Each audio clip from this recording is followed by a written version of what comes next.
That's great, Lena. Thank you very much, and good afternoon. Hello, everybody. I'll give you a quick introduction. My name is Tony Morgan. I'm an associate professor at Leeds.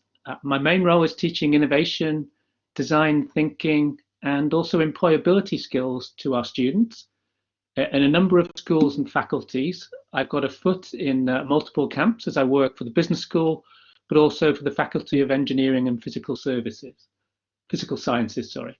But I also work with a growing number of companies through the Business School's excellent Centre for Education and Professional Education. This is quite a late career change for me in that up until last year, I worked for 30 years in IT, business and technology roles, including 20 years at IBM, where many of the roles I had a focus on driving collaborative innovation with IBM's clients, and design thinking was a key part of that.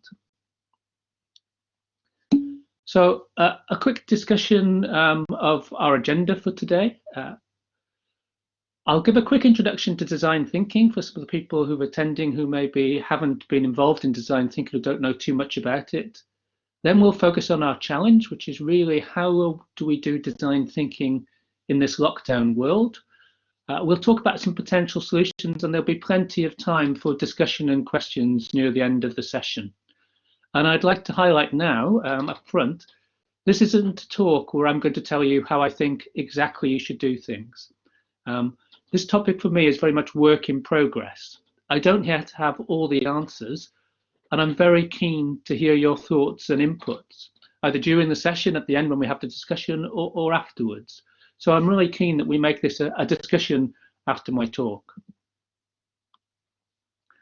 So let's start with a quick introduction into what design thinking is all about. For those less familiar with the approach, here's a definition of design thinking on the screen from IDEO. They're an organization who are one of the pioneers really in this area. And as it says on screen, design thinking is a human-centered approach to innovation that draws from the designer's toolkit to integrate the needs of people, the possibilities of technology, and the requirements for business success. Well, for me, the definition, it's great that we're talking about technology and business success, but really the key is this is about people. Design thinking is about understanding people, understanding their problems, and helping come up with the right solutions. And for those of you who maybe have never used design thinking, it's basically set around a set of tools and techniques to help you do just that, to help you help people. And I'm going to talk about a key message that I use with virtually all the students and the companies I work with. And that is, it's really important when we're looking at innovation and using design thinking and so on, that we need to fall in love with the problem and not the solution. Too often, I think many of us, me included in the past, focus too much on a technical solution because we love the technology or the vendor, or perhaps it was simply our idea. And when we do that, sometimes we can lose sight of what really matters. And I'd like to give you a real life example. What if our problem is we need to take images of the inside of a young child's body for medical reasons? So if that's our problem, we need to be careful not to fall in love with the solution, but maintain our love of the problem. The great news is there's an excellent technical solution for this, the MRI scanner. I'm wondering if any of you on the webinar today have been in an MRI scanner. I can put my hand up. I certainly have been. But if you look at that room, what sort of experience for a small child do you think that would be? It's quite a sterile looking room, probably quite frightening. So what hospitals were finding when young children were coming into the MRI room, they were nervous. They were lying down on the bed and frightened, and certainly when they go into the tube, they wriggle around, they don't stay still. And that has a number of implications. You know, somebody's posting that they've been in one and they found it claustrophobic. And somebody's saying it's not pleasant at all. So thank you for the comments in the chat. But imagine if you were a small child, it'd be quite frightening. And what hospitals were finding that the young children weren't staying still. And that had a number of implications. It meant that often the first scan wasn't good enough. And the implications of that first scan not being good enough means there's a big cost because there'll need to be a second scan. MRIs are expensive. But probably more importantly, the patient outcomes. That next scan might be hours away, it might be days away, it might be even weeks away. So there's a real impact on patient outcomes from that. So let's have a look at the same solution, but designed with empathy for our end user, designed with empathy for the young child. And this is a real example created by GE Healthcare using design thinking. They redesigned the MRI room for small children, and they made the whole thing an adventure. So when the child came into the room, it was part of the adventure. Lying down on the bed was part of the adventure. And when they went into the tube, they had to stay very still and very quiet. Sorry, I said that very quietly. They had to stay very still and very quiet because that was part of the game. And fantastic. They had, for example, to stay still because they were hiding from pirates, depending on what adventure particularly was done that day. But the impact was great because what the hospitals found was there's a much higher first scan success rate. So hospitals were saving money, but also the patient outcomes were much better because they could use the diagnosis from that first scan.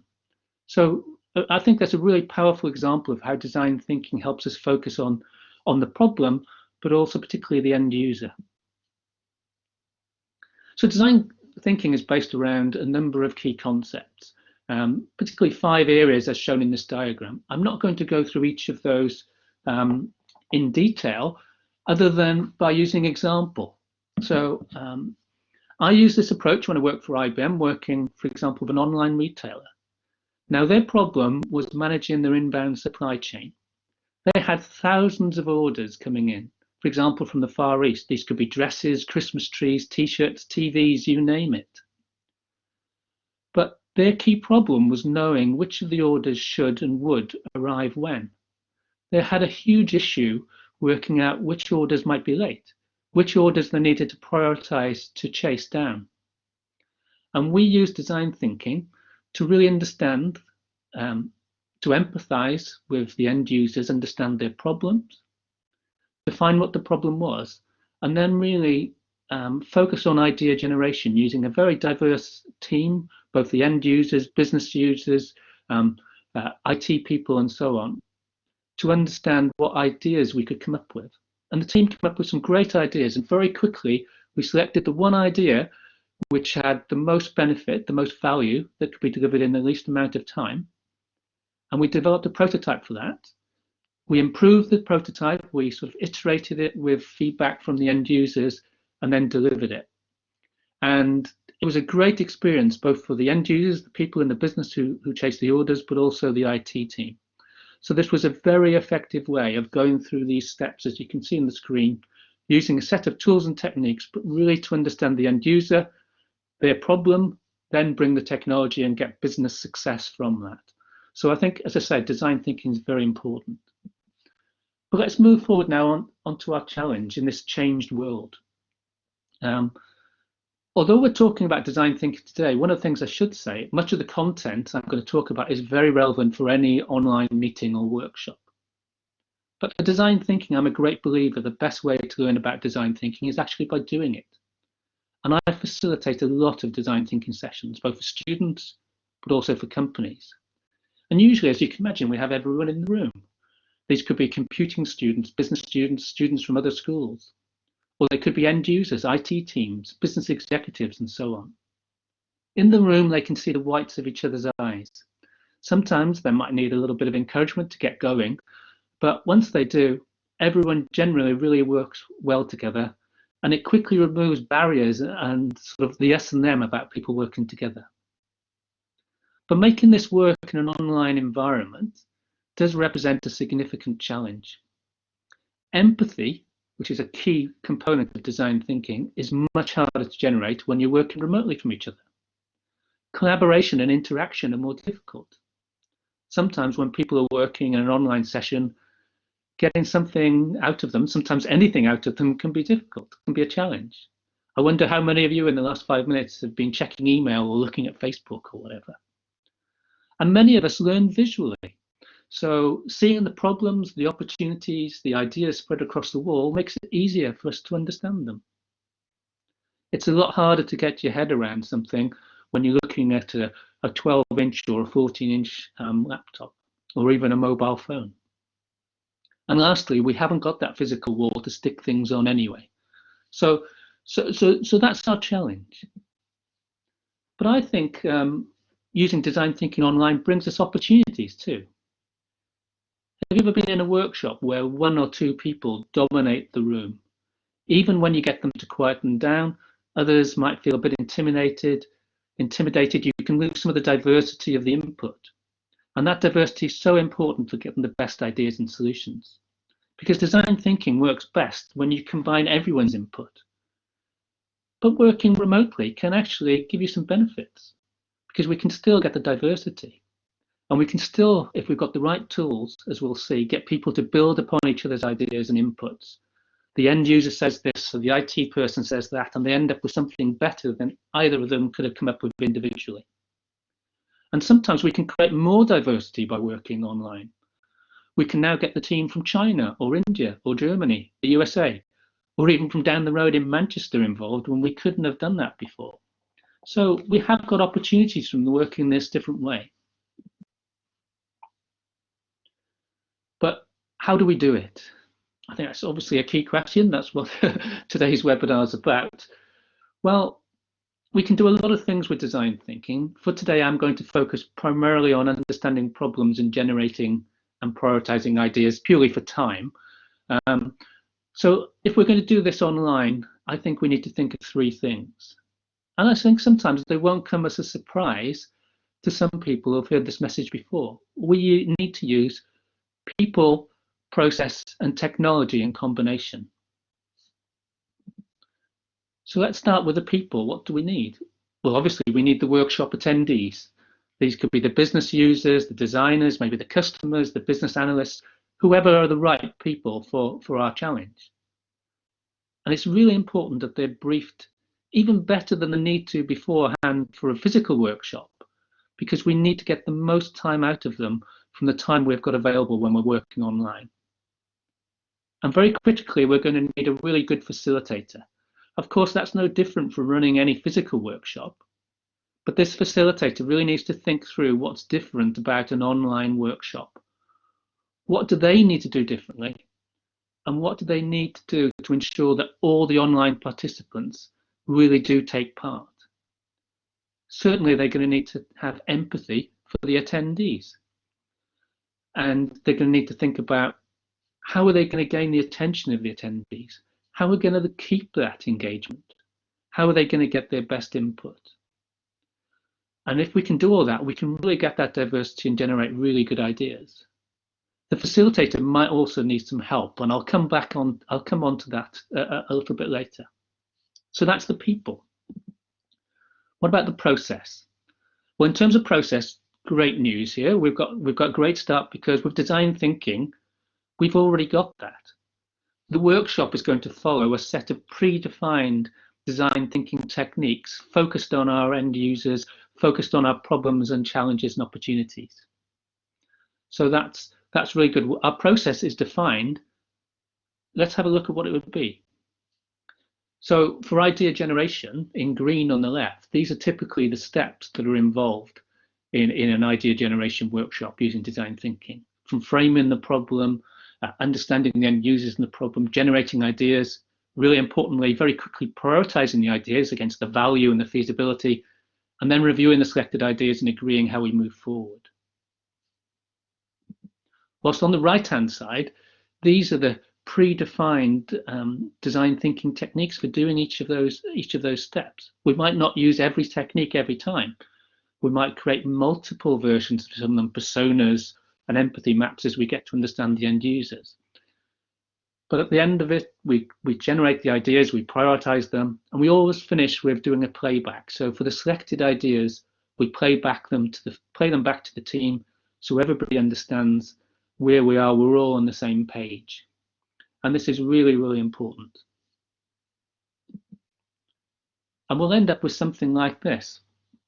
Something, a set of When we do it physically in the room, a set of charts on the wall with lots of pretty post-it notes, but that's going to be really useful output because we're going to use it. We're going to use it to move forward and take the best ideas forward. And as I say, critically, we'll finish the session with playing back what we've done, which ideas we've selected, why we've selected them, and critically, the next steps. So what are we going to do next? So it's not just been a nice day or 2 days, but we've got real actions from it. But how can we do that when everybody's not in the room? And that's where the technology comes in. So this is this combination of people, process, and technology. What technology do we need to do a remote design thinking online workshop? Well, certainly we need an online collaboration tool. One that needs to have some certain features. Because let's face it, okay, we're all using video conferencing tools now. We're using Blackboard Collaborate Ultra today. I use Zoom every Saturday night with my friends to join. We run an online pub quiz. But we're going to need something very specific here also, beyond purely audio, video and screen sharing. We're going to need breakout rooms, voting, polling, other options. Not all the tools have all of these, so we need to pick the right collaboration tool carefully. And we need something else. And this something else I think is really, really important. It's a tool that's been designed for much more interactive collaboration, a tool effectively that's been really designed for running online workshops.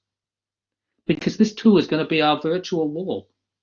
It's where we'll put up our design thinking templates and where we'll facilitate the attendees to fill them in.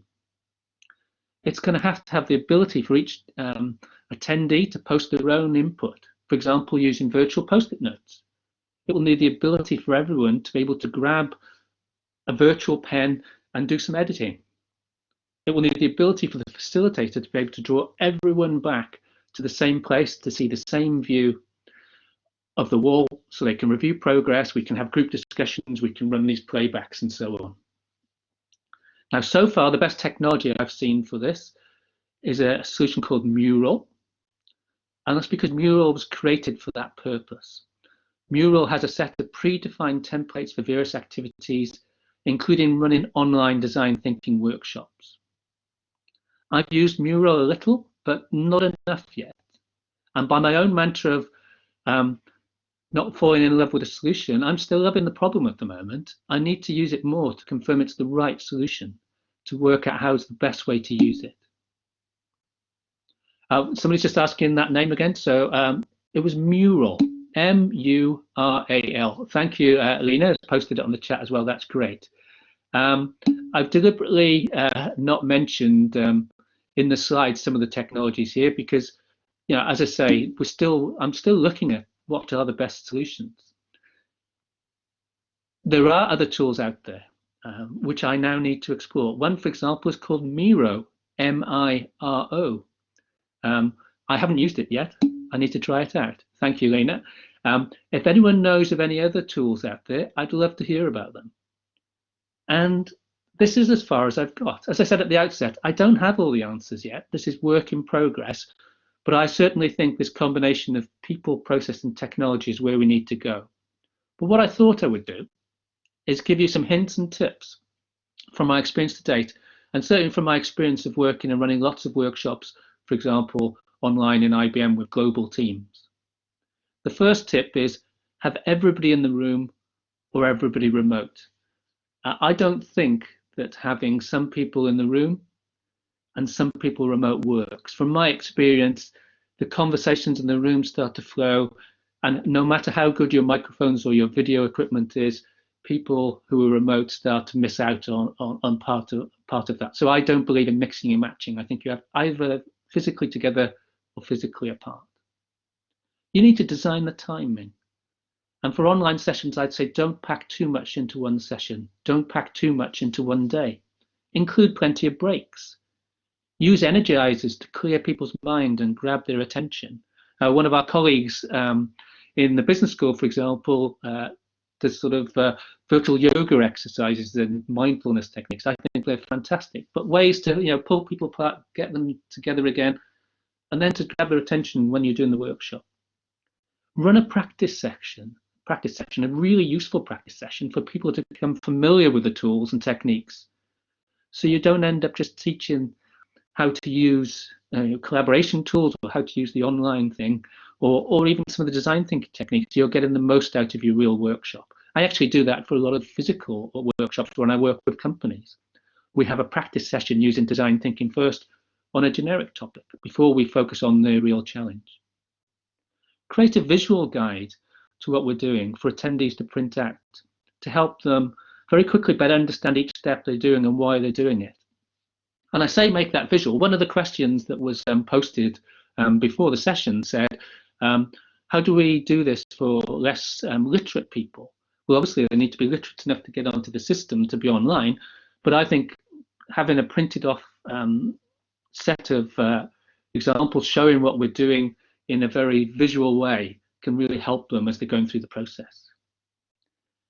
If you can afford to, I would strongly recommend having a primary facilitator and an enabler. And that enabler can be addressing the issues and problems, answering queries. So it's fantastic. Lena and Sam are here today. They're helping me greatly by answering the questions on the chat. Sam helping people with the sound, Lena posting the spelling of mural and so on. That is really, really useful. And I think having that second, or sometimes it's going to be more people helping the primary facilitator, is really, really useful. I can see there's some questions, some points coming up in the chat. I'll respond to those at the end. So we're nearly at the finish of the talk now. Some interesting challenges remain on, particularly for Lena and I run a module together where we have lots of students, about sort of 60 or 70 students in a room, split over 10 teams. And one of the things we need to do for any organization, whether it's a university or not, is balance the best technology for the job versus the organization standards.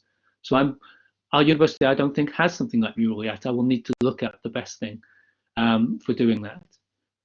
A big challenge we'll have with our students is creating enough time for them to prepare and practice so we can make the most of our virtual classrooms, but also ensuring that they do that practice. So they do the preparation to make sure we get the most out of the time. And then lastly, our really interesting challenge is, I think, facilitating 10 parallel design thinking workshops when everybody's online. A really interesting challenge because in the room we can walk around and spend time with each team. We can see if somebody's got a problem. But I think this is going to be about us, using things like virtual breakouts in our technology. So things like Mural, where each team will have their own. They'll have their own breakout of the collaboration session, but they'll also have their own Mural or whatever technology wall. And we'll need to dip out and dip into each of these teams to see how they go in, mark progress, and then all bring them back at set times as well. So that's one of the great challenges we have and one we're looking forward to addressing in the coming weeks. So that's the end of the talk. I've tried to cover it quite quickly. As I said, I don't have all the answers, so I'm really keen to have the discussion. I think these slides will be available afterwards, so I've included a link on the page to an article about one of the modules that Lena and I run for our students, which is centered around innovation, but using design thinking, and certainly about the students learning employability skills like collaboration, commercial awareness, and communication skills as well. So we'll open up for Q&A. I think the way we've done this in the previous webinars is we can, people can post in the chat. I've also got some of the pre-submitted questions people have asked. So Lena, I think I'll start with one of the pre-submitted questions, and then maybe we take one from the chat. That's all right. Thank you so much, Tony. What an interesting talk. And if you want me to summarize some of the questions in the chat, just let me know. Yeah. So just somebody's asking about the link to the article. Oh, if we can post the link to the article in the chat, I will have a look. I will have a look at that later. I'm going to ask the questions now, but. Otherwise, these slides will all be available, be made available and posted on. There'll be an update on LinkedIn, etc., of where you can get them. But I'll focus on the questions, and Carolina will share the slides after the webinar, which is great. Thanks, Carolina. First question, which was submitted beforehand: how would online design thinking work for group work? As I said, this is something I'm currently looking into. I do currently see the solution including using the collaboration tool for one that's got separate breakout rooms, but also using separate online virtual workshops for each group. So as I said, we can rove around the room and spot teams with issues. We'll definitely need to regularly visit each breakout session and bring together the teams at times. But I think we might also need to think about having extra teaching staff. If it's a company, you may need extra facilitators if you were running many parallel workshops. Typically companies, you're running the workshop on one topic. For our students, where we're running so many together, we may need more staff. So it's definitely something that's suitable for group work. I'll answer one more of the pre-submitted questions, and then I'll go to the questions in the chat. This question is, how can we ensure everyone gets the opportunity to fully engage? And we had a few questions submitted beforehand along those lines, and I think it's such an important question and such a great question. Now the facilitator or facilitators can't see who's struggling or maybe not who's inputting.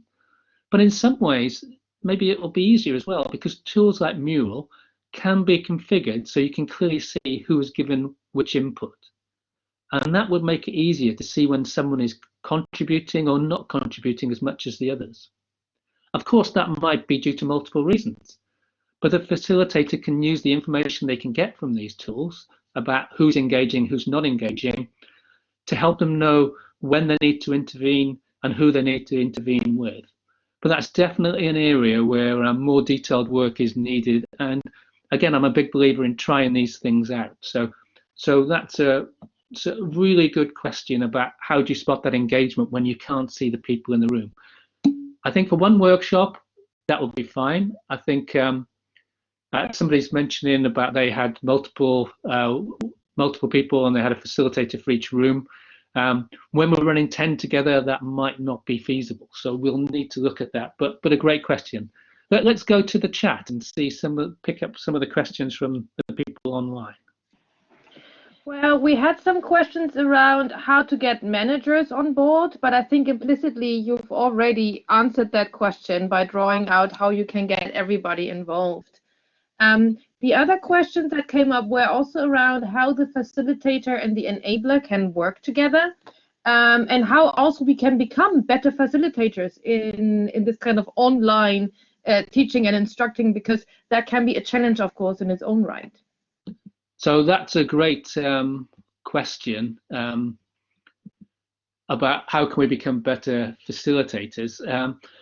I think facilitation is something that we can all learn and all get better at. It's certainly something that I've learned over time and become much better. I'm sure I can still learn more things. I think for every organization, there's probably some good facilitators there, and it's spending some time with them. And particularly, I'm really keen on people shadowing each other. So if we're running a workshop and you've got a good facilitator, maybe you're an attendee in that workshop, or maybe you can be their helper, their enabler, and then see what that person does. There's certainly some great courses online and that you can get about it, but I think the best way is by learning from people who with those skills who are really good at it. And I think one really good way is volunteering to be their enabler while they're doing the facilitation. That question about how can the facilitator and enabler talk to each other, well, I think with a lot of the tools you can have personal chat where it doesn't go to everybody as well, and I've used that quite a lot in the past as well. Might be prompting the enabler, prompting the facilitator, oh, have you noticed that somebody's not getting involved, or I'm looking at their video and they're actually typing away and it looks like they're doing their email or whatever. So I think there's a back channel type of thing you can do there as well. Another question, maybe then from the chat? Yes, we had someone who mentioned that she has run already design thinking sessions with multiple design sprints in different rooms using the tool Miro, and that this worked really well. So some more positive feedback on these tools. And then we had questions around how the webinar relates to online teaching. So in a sense, is that similar or different from working with companies? Brilliant. And we had We had a similar question, well, the first part of it submitted beforehand as well. How does the content of the webinar relate to online teaching? And I think it's a great question. And although I focused on design thinking here today, much of what I'm talking about is directly, I think, related to online teaching. And these would be my recommendations.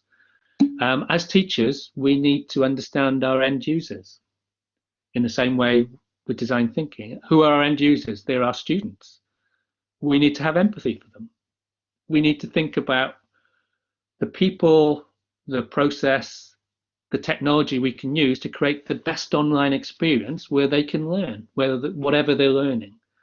And I also think the last thing I'd say on that one, it's about understanding that we don't have all the right answers yet, but having the curiosity as teachers to find out where they are, who are the best people to ask, what are the best sources of information to get that from, and also engaging our students. They're our end users, so what do they think? What will work best for them? And there won't be one generic answer because people, as we know, learn differently. That's part of, as teachers, things we need to pick up on.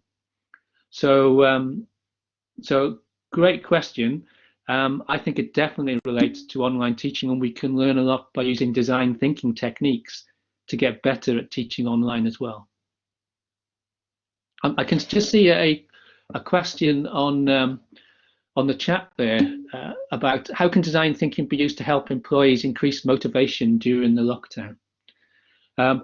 We actually had a few sort of similar questions that were submitted beforehand as well. So I'm not sure, Renika, if you were one that submitted one before, but another question, similarly, sort of not exactly the same, but similar from the previously, was can design thinking be used to increase motivation or engagement post-COVID-19? Well, where post-COVID-19 is going to be or when it's going to be, I can't answer, obviously. But my personal view is that design thinking is a great approach for understanding people and problems. And organizations can, and I would say should, be engaging their employees, and they can use design thinking to do that. Whether that's now about how can they increase motivation now, or whether it's about later on.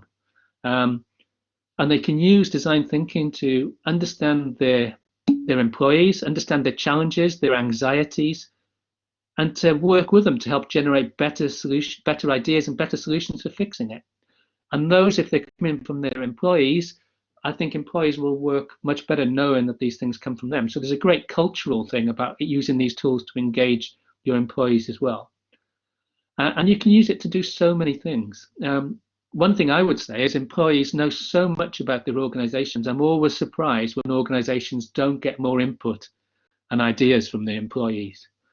So I hope that helps a bit. I think definitely design thinking is about understanding people and problems. So absolutely, we could focus design thinking sessions on how can we help, where are your anxieties?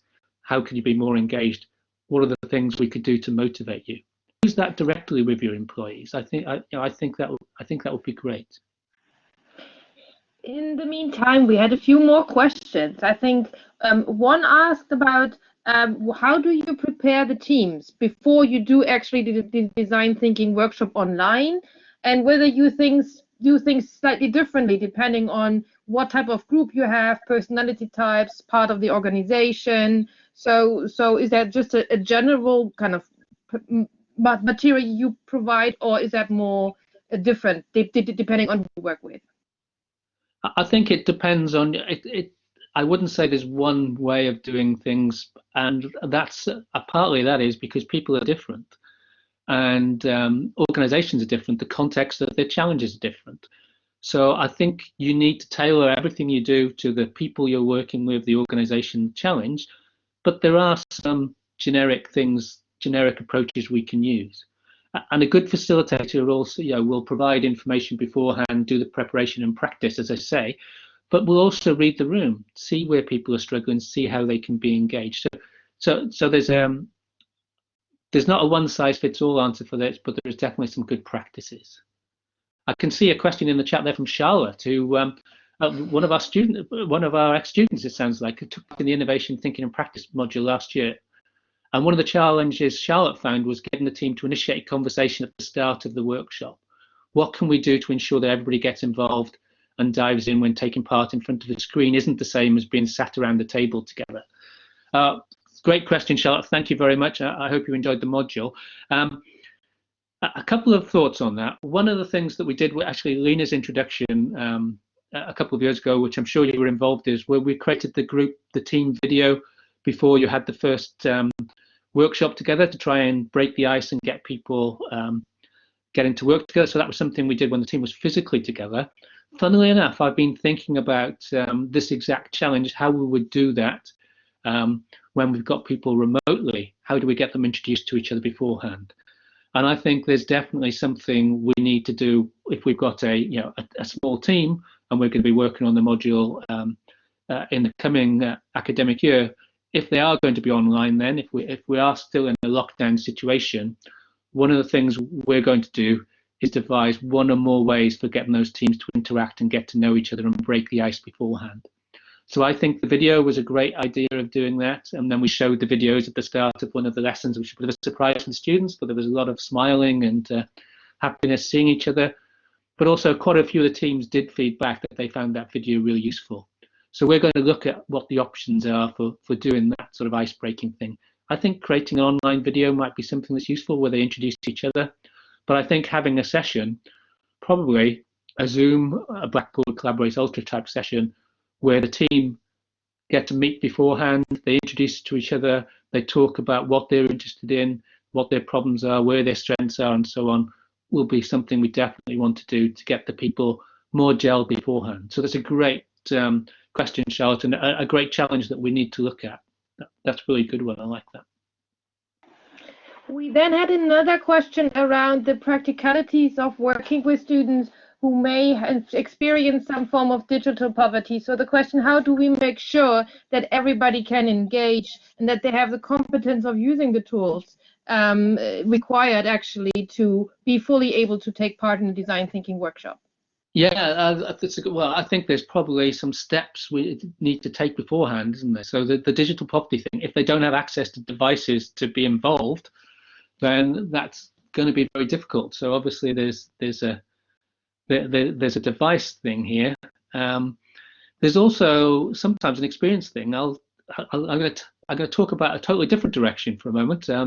My wife runs a local community interest group, and they're a crafting group. They do lots of fantastic work for the community and for create things for hospitals, for various things. I won't go into too much detail about it, but they're used to physically meeting, and a lot of the people are quite elderly, not used to the technology. And my wife is the most recent meeting they had a Zoom session, and the first part of that session was getting everybody familiar with the tool. So beforehand, there was a lot of one-to-one discussions about this is the tool, don't be frightened of it, because some of the people, are not that used to technology. But as long as they got access to a device, and the people loved it. Some people were more active than others, but once they got on, this was a great way of getting people who weren't comfortable with the technology to feel comfortable and get engaged. So I think one step is you definitely have to get people comfortable and engaged beforehand. There is a challenge though if you're on there in the first place. So I think there's definitely a challenge we need to look at there. Thank you so much, Tony. And I see Charlotte's responded to the previous answer about the getting people to know each other in the team beforehand, saying that she thinks finding a way for students to make the video virtually is a good idea. So that's great to get your feedback as well, Charlotte, because we need to have empathy for the students, so people like you. So getting that feedback is really important to us. And one of the things we'll be doing is looking to work with students to find out what will work best for them. Sorry, Lena. At the moment, I think we have actually answered most questions in the chat. I think there was a request also whether we have any particular resources that we could provide for assisting in the development of understanding how to be a good facilitator. And I think we could look into that in terms of follow-up as well. Yeah, maybe also some of the other participants have something they would like to share in this regard, as it seems that we have quite a number of participants who have experiences of conducting these type of workshops themselves. So I really appreciate that as well. And I think otherwise, I would maybe have a look on a couple of the pre-submitted questions, but I think most of them have been addressed. Yeah, I've answered some, but we've probably got a few more that we haven't covered yet. If anybody else on the chat wants to raise another question, please do. I'm really pleased to see such a good discussion going on. It's great. Let me have a look at the previous questions. Somebody asked, how will the cost of COVID-19 impact the cost of living going forward? I'm not going to answer that one. That's a bit out of my scope. But I think there is one maybe, Tony, around to what extent innovation, creativity, to what extent does it all has to happen at the same time? Or to what extent we can kind of take apart these sessions and run them like where people contribute at different times of the day? Does it really have to be like a synchronous type of workshop every time? Yeah, and I think that's a really good point. Often when I've been working with companies about design thinking, I say that some of the design thinking techniques to understand their end user are really important, but you don't have to just use design thinking. It might be an interview, it might be shadowing, it might be a survey, it might be a questionnaire. There's lots of different tools and techniques for each of the steps. So sometimes you can bring all that understanding together and then have the creativity session. Then maybe people are reading about it. Design thinking is also just one set of tools and techniques. I'm a big fan of an innovation leader, an innovation manager having a big toolkit. And in that toolkit, we have lots of ways of doing things. So design thinking gives us a whole set of standardized tools and techniques, which is great, but they're not the only ones. If I was going to run an innovation session with lots of ideas, I might want to run an online, we're a global organization, I might want to run an online one that runs for 48 hours, that has people framing the challenge, then people posting the ideas, commenting on the ideas, voting on the ideas. That's not a design thinking technique. In IBM, it used to be called innovation jams. There's tools and techniques for doing that. That can be a great way of getting a much more diverse set of ideas. You won't come up with a prioritized one at the end of that 48 hours. There'll be more work to do afterwards, but it's a different way of doing the same thing. So great question. It doesn't all have to happen at the same time. There are different ways of doing this, different tools, different approaches. As I say, my view is the innovation, a good innovation manager has a big toolkit. In the meantime, a few more questions have popped up. One participant asked whether you could maybe give a few more examples of how design thinking can be used in organizations more in general.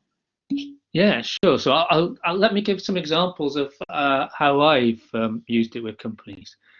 So one company I worked with, actually through the business school's executive education team, they had a whole set of leadership and executive training for their sort of second line management. And I did design thinking as part of that. Other people did other things. But the leadership team also wanted a flavor of the sort of thing that would be useful for them, because I think a few of them were skeptical about some of these tools and techniques. So I used a mini version of design thinking, just picking out some of the key techniques.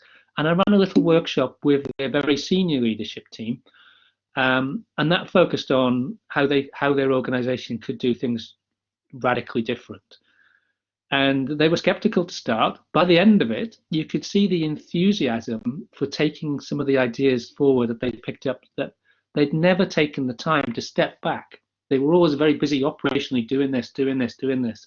They'd never taken the step back to think about what were the real challenges of their customers. We did this. They came up with some brilliant ideas. You know, I facilitated them, but they were their ideas, and certainly they want to take some of them forward afterwards. So that would be one example. You know, just to get an executive team to think differently. Design thinking can be helped to generate ideas. Once you've got an idea, one of the things we use in the module techniques, for example, is storyboarding the idea. creating a sort of a cartoon view that tells a story. And a good story is based around three things. It's based around a plot, a world, and characters. And typically in a storyboard, we'll have the end user who's got this problem, they've got this challenge, they'll be in the workplace. We'll show how our solution addresses that challenge and has a happy ending. So the good story has this conflict thing and overcoming conflict. But you can see the value, and it's a great way of visualizing the benefits from an end user point of view.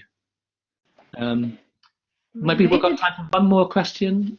Yeah, related to that, I think someone asked whether you have a recommendation for a good read about design thinking. Again, also something which can send out afterwards, but maybe something comes to mind right now. Yeah. So I will. We'll have a look about afterwards, but I would point at a couple of different websites to look at. One would be IDEO, so that's IDEO. If you use a browser search and search for IDEO and design thinking, you will find some fantastic thoughts from one of the pioneers. And another company I would say is IBM Design Thinking. Obviously, I used to work for IBM, but they are one of the sort of the later pioneers in design thinking after IDEO as well, that have trained hundreds of thousands of people in using this. So if you search for IBM design thinking resources as well, you will find some fantastic things. There's lots of books. Some of the people from IDEO have written really good books, and as Lena says, we'll follow up on that afterwards. But I think if you searched IDEO design thinking and IBM design thinking, you would find some brilliant resources that you could use. One resource that's useful is called the IBM Design Thinking. I think it's the Field Guide or Field Kit, and that's a little PDF that has a lot of these techniques summarized. But great questions, thank you. Lena, I think we better stop there for time, but it's so great. So there's even more questions on the chat coming through, but it's been a great discussion. Thank you so much, Tony. I think also I agree, but we can still also answer these emails via email. So if anyone feels he would like to follow up, please feel free to email me or Tony, and we will get back to you. Yeah, and I put my, I think I've got one final closing slide to give a couple of closing messages. So thank you very much. The business school would love to work with you. We can work with companies in many ways. And do get in touch either with the business school. I've also put my LinkedIn profile on the right-hand side, and I would love to get in touch with you, carry on the discussion. But I would like to finish with three final points just before we close the recording. Just to summarize, I think firstly, design thinking is a fantastic approach and set of resources for gaining empathy for people, for users and their challenges, and from that developing great ideas and solutions. Secondly, there's no reason why we can't run design thinking online. There's great opportunities from doing this. We can increase the diversity, we can increase the outreach and so on. And finally, to finish off, when we do this, we need to design the best approach. And I think that does combine people, process and technology. And my final thought, what I've been thinking of a lot the last few weeks, is we should probably start by using design thinking to design the way we design an online design thinking workshop. So we apply design thinking back on itself. And so that's certainly one of the things that I'm going to be looking at. So with the attendees of the workshop, how would they best engage? How would they see this as a challenge? What problems do we need to overcome? So we can apply design thinking to make design thinking online work. And with that, Lena, I think I will finish. What a brilliant idea and an inspiring talk indeed. Thank you so much, Tony. It was such a pleasure. And again, everybody, thank you so much for joining us. Feel free to get in touch.